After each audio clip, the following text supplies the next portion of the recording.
40 سال کا عرصہ جو ہے نا کسی استعارے کی تخلیق کے لیے تو مناسب ہے، مگر اس کی ترویج کے لیے اور اس کو یونیورسلائز کرنے کے لیے ناکافی ہے، میں سمجھتا ہوں۔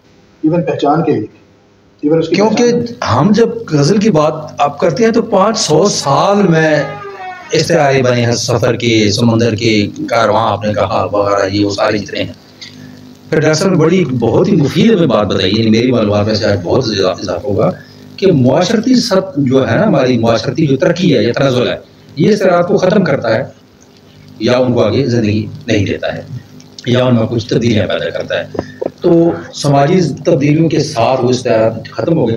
اب نئے لوگ ہیں، وہ نئے الفاظ لے کر آئے ہیں جن کا بعض اوقات ہم مذاق بھی اڑاتے ہیں، اور کچھ 1980 میں بھی کچھ انگریزی الفاظ استعمال کیے گئے تھے تسلسل کے ساتھ۔ کراچی میں ایک تحریک چلی تھی، اس وقت تو اس کی کوئی اتنی اہمیت نہیں سمجھی گئی تھی، لیکن اس کے آج 30-35 سال کے بعد ان میں سے کچھ الفاظ تواتر سے استعمال ہونا شروع ہو گئے ہیں اور ان کی کوئی علامتی صورت ایک وضع ہونے لگی ہے۔ اتنا ایک آدھ جی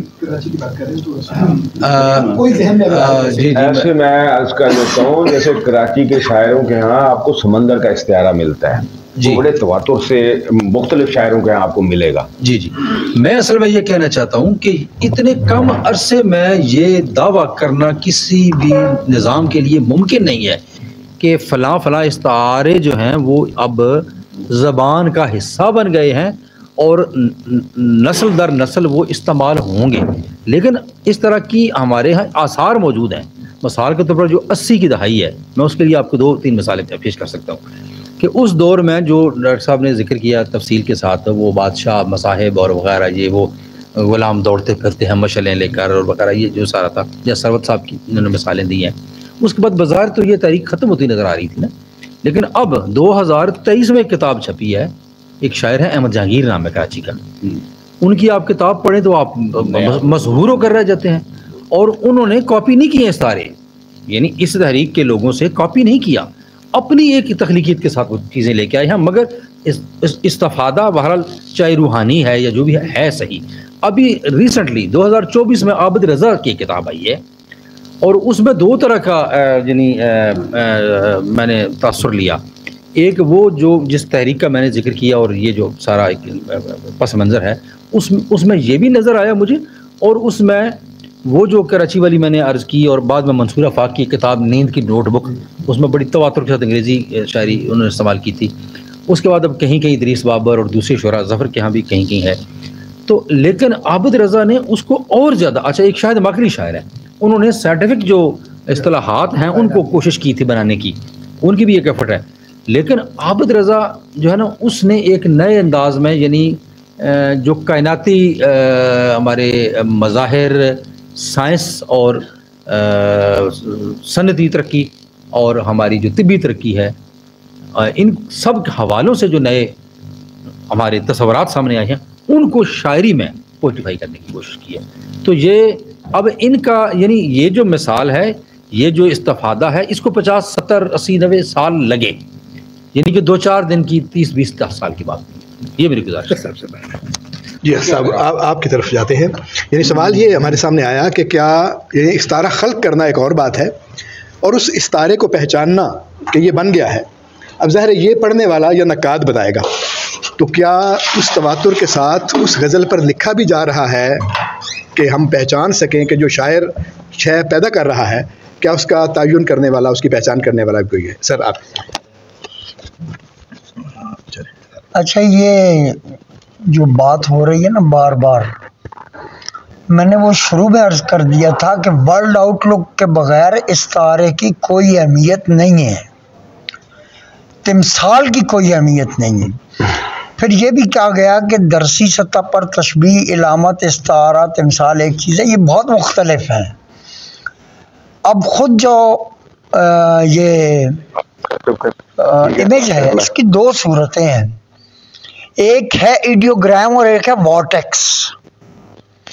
وارٹیکس جو ہے وہ سینٹر آف دا ویلپول یا گرداب کا جو سینٹر ہے اس کو کہتے ہیں، کام چل گیا اور سارا گھماؤ اور ساری طاقت اسی میں ہے بنیادی طور پہ۔ دیکھیں، استعارہ، تمثال، تشبیہ، علامت کے استعمال سے اسلوب بنتا ہے۔ یہ ساری چیزیں ہوتی ہیں اسلوب کی خاطر، اور میر کہتے ہیں کہ مرنے سے تم ہمارے خاطر نہ چنت رکھیو، اس کام کا بھی ہم کچھ اسلوب کر چکے ہیں، یعنی اسلوب کے بغیر موت بھی قبول نہیں ہے۔ یا نور العین شاہ واقف کہتے ہیں کہ ہر حلقہ زنجیر کند نالب ترزی، فریاد اسیرن بیک اسلوب نہ باشا۔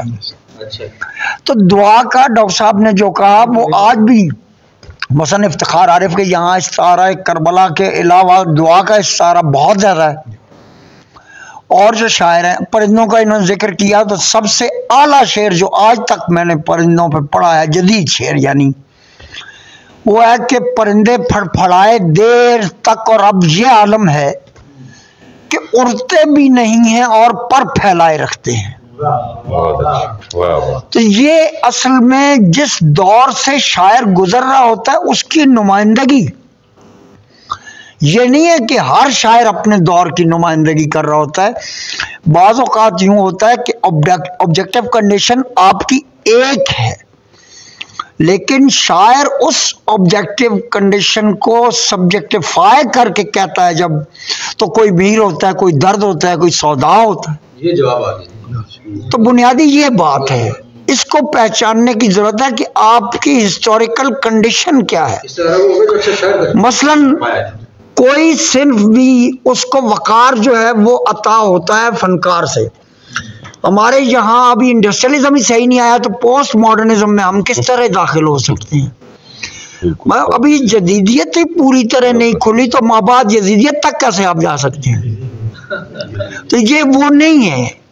یہاں پر ہمیں یہ سمجھنا پڑے گا کہ وہ استعارے جو ہم نے اپنی زمین سے اٹھائے، مثلا میں ایک مثال دیتا ہوں کہ استعارہ کب قابل قبول اور کب ناقابل قبول ہوتا ہے۔ تو کسی ریل سے گزرتی ہے، میں کسی پل سے تھر تھراتا ہوں، یہ نیا شاعر ہے، اور یہ تم صبا کی طرح آئے اور رخصت ہو گئے، ہم مثال شاخ تنہا دیر تک لرزاں رہے۔ اب جو آپ کو قابل قبول ہے اس کو کر لیجئے۔ تو جدید غزل کا ایک گہرا پن جو ہے اس کے نئے ہونے کے باوجود، آپ نے یہ دیکھا ہوگا کہ جدید شاعر ندرت کے شوق میں زمرۂ مزاح میں جا پڑتا ہے۔ اس کی میں مثال دے دیتا ہوں، اگر حسن اور عباس رضا ہوتے تو وہ زیادہ بہتر۔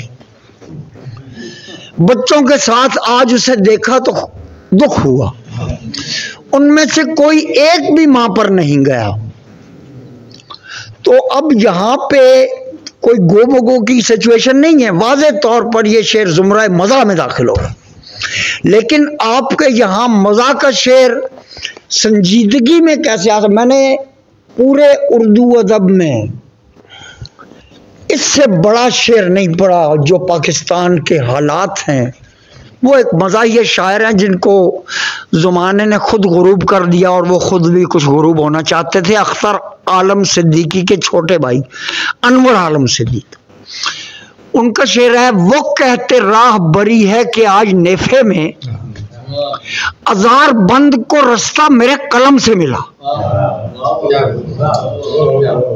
اب مزاح نہیں ہے یہ، یا یہ وہ پھکڑ پن نہیں ہے۔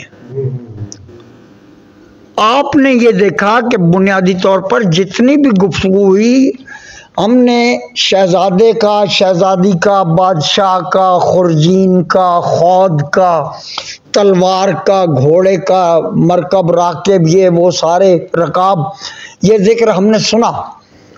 یہ اقبال کے ایک بے حد چھوٹے حصے کو الیبوریٹ کرنے والی بات ہے۔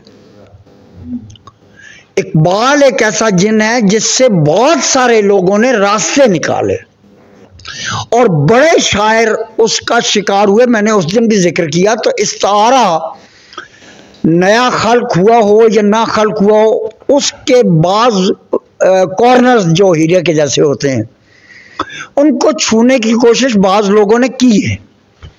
مثلا نعت کا شعر ہے اور ادریس بابر کا ہی ہے، آئندہ گزشتہ صدیوں پر سایہ ہے 63 برسوں کا، دنیا کی عمر بہت کم ہے یہ قرض ادا کرنے کے لیے. تو انگریزی کے لفظ فٹ پاتھ آ گیا آپ کی شاعری میں. شکیب جلالی نے بڑی سہولت سے استعمال کر لی. لوگوں نے جان بوجھ کر انگریزی کے جب لفظ اس میں ایبزارب نہیں ہو سکے تو وہ ظاہر ان کا ڈائجسٹو سسٹم ٹھیک نہیں ہے. اس میں لفظیات کا کوئی قصور نہیں ہے، لفظ کبھی متروک نہیں ہوتا.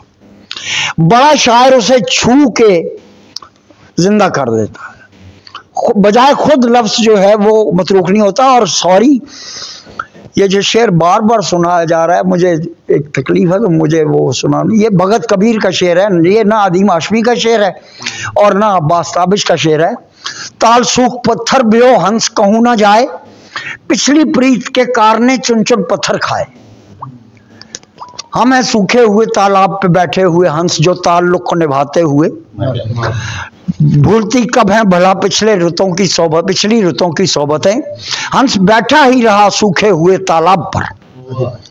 تو یہ آپ اس کو معاف کر سکتے ہیں انٹرٹیکچولیٹی کہہ کر، کوئی مسئلہ نہیں، ٹھیک ہے. یہ ورثہ ہے بنی نوع انسان. بہت اچھا.